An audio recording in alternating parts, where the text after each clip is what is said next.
بدترین عذاب عربوں پر آیا کھڑا ہے، سروں پر تنا ہوا ہے، بدترین۔ اس کے اوپر جس قدر نقصان ہونا ہے عربوں کا، گریٹر اسرائیل بنے گا، یہ عراق، شام، اردن، سعودی عرب کا کچھ شمالی علاقہ، ترکی کا جنوبی علاقہ،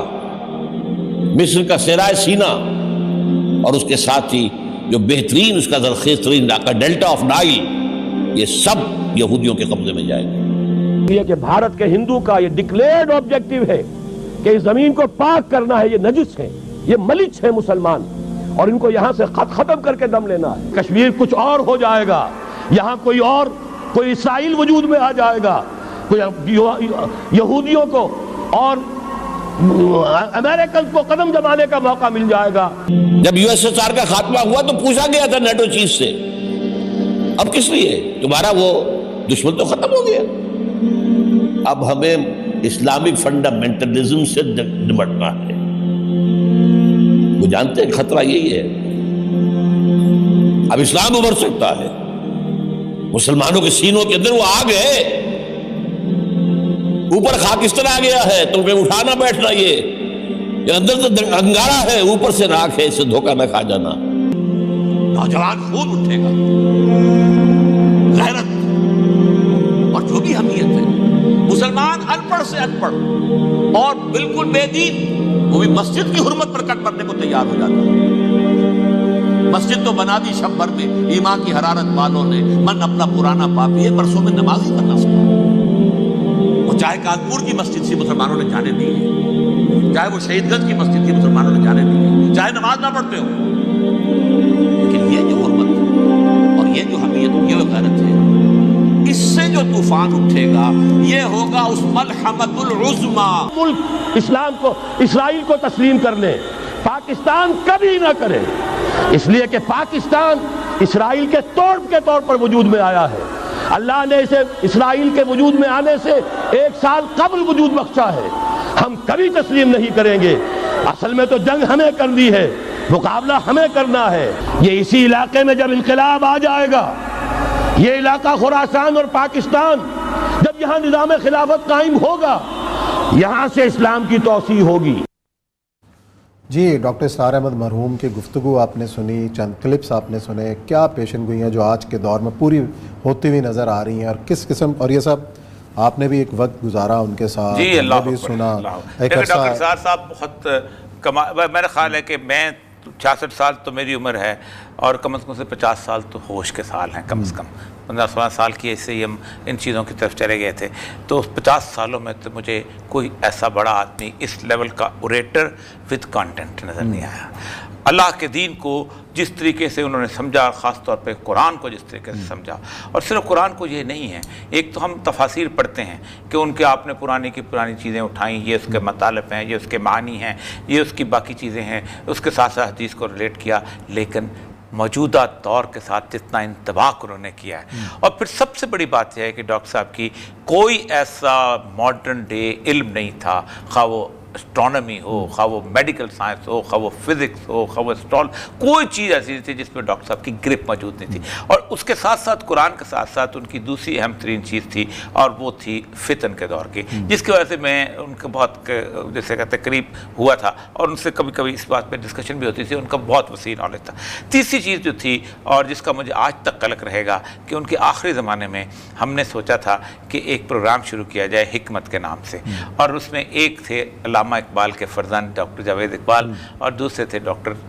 اسرار احمد، اور میں اس کا کمپیئر تھا۔ اس کا ایک ہی پروگرام ہوا تھا، اس کا ہم نے اقبال کے پہلے شعر کا رکھا تھا، جدا ہوتی سیاست سے تو رہ جاتی ہے چنگیزی۔ تو ہم اس کا آغاز ہم نے ایسے کیا تھا کہ ایک طرف اقبال کے جسمانی فرزند ہیں اور ایک طرف اقبال کے روحانی فرزند ہیں، جس طرح کی اقبال کے اوپر ان کو کمانڈ حاصل تھا، اور جس طرح ابھی بھی میں یہ سن رہا تھا تو مجھے اقبال کی ربائی جو ہے جس کو انہوں نے خاص طور پہ لیا ہے، اور یہ آج ہمارے مسلمانوں کا حال ہے۔ مسلمانہ بخیشاں در ستیزن بجز نقشے دوئی بر دل نہ ریزد، بنالد اسکس خشت بغیرت ازا مسجد کا خود روئے گزیرست، کہ مسلمان وہ اس قسم کا گرم جوش آدمی ہے کہ مسجد کو اینٹ اٹھا کے لے جائے تو بندہ مار دیتا ہے، لیکن مسجد کے اندر نہیں جاتا، یعنی ایسے بالکل صحیح، بندہ اندر نہیں جائے گا، اس کی اینٹ کے اوپر دو بندے مار دے گا۔ اور یہ انہوں نے ابھی اس کو ریفرنس دیا ہے، لیکن سحر طاری کر دیتے تھے، آج بھی ان کا سحر طاری ہوتا ہے۔ قرآن کی میں آپ کو بتاؤں، اکثر لوگوں سے میں جب کہتے ہیں مجھے کون سی چیز پڑھیں تفسیر، تو میں کہتا ہوں ڈاکٹر صاحب کا وہ جو 180 گھنٹے کا ان کو قرآن پاک کا تفسیر بیان القرآن کے نام سے اب تو انہوں نے کمپائل بھی کر، لیکن جو ان کی ویڈیوز اب انہوں نے ریسنٹلی ویڈیو یوٹیوب پہ تھا اس کو ختم کر دیا۔ اس کی ایک وجہ ہے، جو تفسیر لکھنے والا ہوتا ہے نا وہ اپنے علم کے اس میں پڑ جاتا ہے، دکھاتا ہے میں زیادہ سے زیادہ علم دکھاؤں، ان ڈیپتھ انالیسس کروں، لیکن جو بیان کرنے والا ہوتا ہے اس کے سامنے پی ایچ ڈی بھی بیٹھا ہوتا ہے اور میٹرک پاس سے بیٹھا ہوتا ہے، وہ بہت نیچے لیول پہ آ کے وہ چاہتا ہے کہ پی ایچ ڈی والے کو بھی پوری بات بتا دوں اور اس کے لیے کوئی نئی چیز نظر آئے، اور میٹرک والے کو بھی پتہ چلے کہ سمجھ میں آ جائے کہ بات یہ ڈاکٹر صاحب کا کمال تھا، اور اس حد تک ان کی یادداشت تھی کہ ان کو مطلب جسے کہتے ہیں کراس ریفرنسز قرآن پاک کے، آپ فار ایگزامپل سورہ مائدہ کی ایک آیت پہ ڈسکس کر رہے ہیں تو ان کو 6-7 دوسری آیات آتے ہیں کہ یہ مضمون وہاں آیا، یہ مضمون وہاں آیا، یہ مضمون وہاں، یوں ایسے جیسے کہتے ہیں جیسے اسکرین چلتی ہے اس طرح کی، اور پھر اس کے بعد ان کے ساتھ لفظ تو ایسے تھے نا جیسے ہاتھ باندھ کے ان کے سامنے کھڑے ہوتے ہیں، مترادفات چیز، ایک تو ہوتا ہے ہمارے یہاں کہ بلا وجہ مترادفات لوگ بولتے ہیں نا، وقت کے اوپر صحیح لفظ صحیح صورتحال۔ پھر کمال کی بات یہ ہے کہ ڈاکٹر صاحب نے اپنی زندگی میں ڈی کلاس کیا، یہ بڑے کمال۔ درویشی، جو ڈاکٹر ذاکر نائک نے ایک بات کی تھی، کہتے میں ڈاکٹر صاحب سے ملنے گیا تو میں نے انہیں کہا کہ مجھے میں کام میں آنا چاہتا ہوں، میں کیا کروں؟ تو انہوں نے کہا کہ دیکھو بات سنو، پہلی بات یہ ہے کہ آپ اپنے آپ کو خالص کر لو، اگر تم بھی ڈاکٹر ہو میں بھی ڈاکٹر ہوں، اگر میں میڈیکل پروفیشن میں رہتا تو میں یہ 2 کام اکٹھے نہیں کر سکتا تھا، ایک۔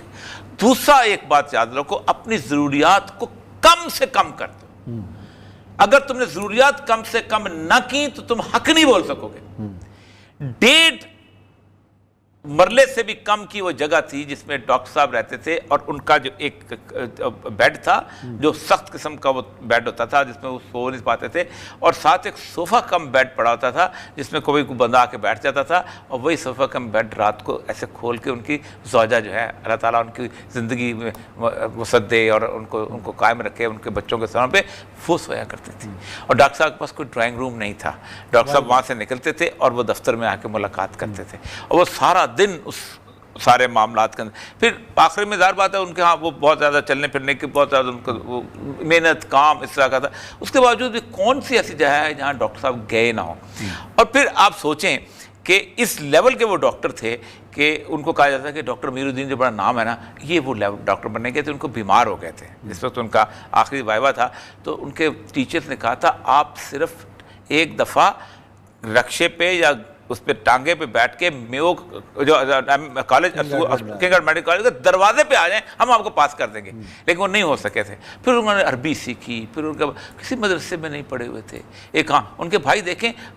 کروڑ پتی بھائی ہیں ان کے، ڈاکٹر اظہار ہاں مطلب ڈاکٹر صاحب اس سے نکلتے تو کیا کچھ نہیں کر سکتے تھے۔ اور پھر ایک اور کمال کی بات یہ ہے کہ اللہ تعالیٰ نے ان کو ایسی اولاد عطا فرمائی ہے، ایسی اولاد جو خالصتاً ان کے نقش قدم پہ چلتی ہے۔ حالانکہ میں کل ہی ایک صاحب مجھے بتا رہے تھے کہ بنیادی طور پر، اور ہے بات ٹھیک ہے، کہ جو صاحب علم ہوتا ہے وہ لاولد ہوتا ہے، اس کی نسل آگے نہیں چلتی۔ آپ دیکھ لیں مولانا مودودی ہیں، علامہ اقبال ہیں، ڈاکٹر اسرار ہیں، اس کے بعد اور بڑے بڑے میر تقی میر ہیں، غالب ہیں، اقبال ہے، فیض، کون سے کس کی نسل چلی آگے؟ اللہ تعالیٰ یہ لوگ معجزے کے طور پہ پیدا کرتا ہے